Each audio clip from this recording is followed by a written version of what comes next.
The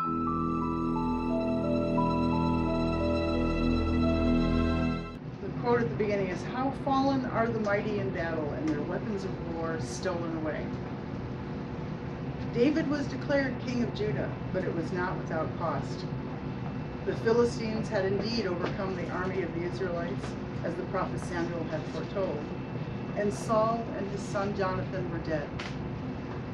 It took my father hard, though he had known it was going to happen. The day the messenger came, a few days after we had returned to Ziklag, was hot and sultry. We had been hoping for a storm to wash away the dust, and clouds to block the glare of the sun. My father sat in his council room, not even pretending to listen to the ongoing arguments of his brothers. When the messenger entered, he caused a storm of another kind. I saw at once that he was a man of Zebulun's tribe, an Israelite, and edged closer to my father's chair as his hands gripped the carved wooden arms. The man fell on his knees before David, touching his forehead to the ground. My father asked him where he had come from. "I have escaped from the army of the Philistines," he said, raising his head slightly. David leaned forward eagerly. "What news do you bring? Tell me." "Saul's army has been driven from the field," he said, raising his head a little more. "Many have fallen in battle on both sides, Saul and Jonathan his son." The man paused and bent his head down again. "They are dead." My father stood up, trembling. "How do you know that Saul and Jonathan are dead? Come, stand up and tell me." The man rose and spoke, his voice uneven.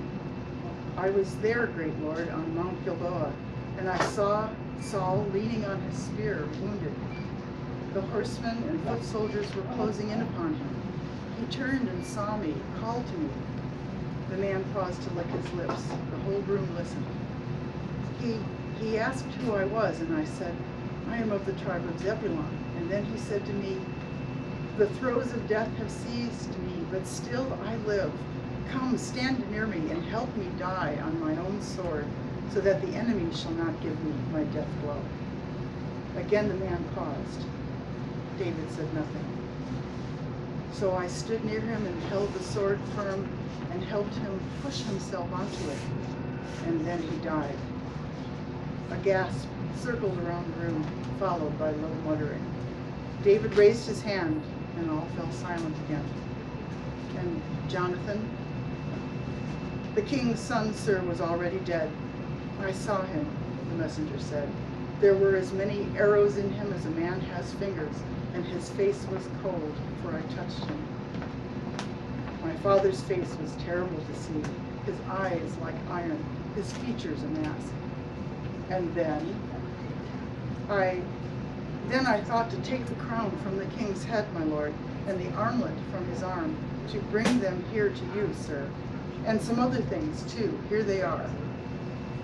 He pulled from a sack on his shoulder the golden crown of King Saul, and the circlet of gold and silver he wore around his arm.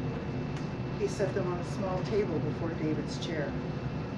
Fumbling with the sack for a few more moments, he then took out the broken pieces of a warrior's bow, Jonathan's mighty weapon, and a golden amulet on a leather thong.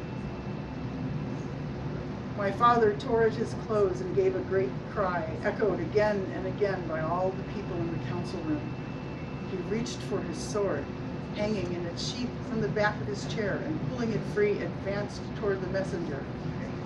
"You have killed the Lord's anointed. By your own mouth you are condemned, and so shall you die." "No, father," I called out, unaware I was doing so. He turned on me, raising his sword above my head. His eyes were red fire. His face was not his own, and I believe he would have slain me on the spot, except that something or someone stayed his hand. I saw him struggle, wrestling his arm as if against a mightier grip, and then the sword fell from his hand with a great clang upon the stone floor. The messenger had fallen upon his knees, begging for mercy. David looked wildly around the assembly and called out to his council, "Is it the will of this council that the man who killed the Lord's anointed shall live or die?"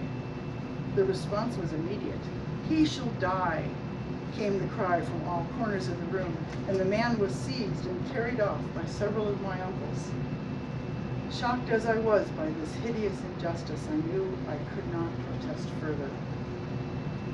My father, dazed and grief-stricken, came back to himself enough to turn to the assembled crowd and say, "There will be fasting for this day and this night and for tomorrow until the sun is set. Anyone who eats shall die." We stood in awed silence as he clutched to his breast the amulet and the remains of Jonathan's bow. He stumbled away, weeping. And that's the story that's in the Bible. I mean, with the exception of Janiah being there, it happened just like that, and they killed that poor messenger. And it's like, I think that's where we get the phrase, "Don't kill the messenger." So, anyway, thank you. That's enough for tonight.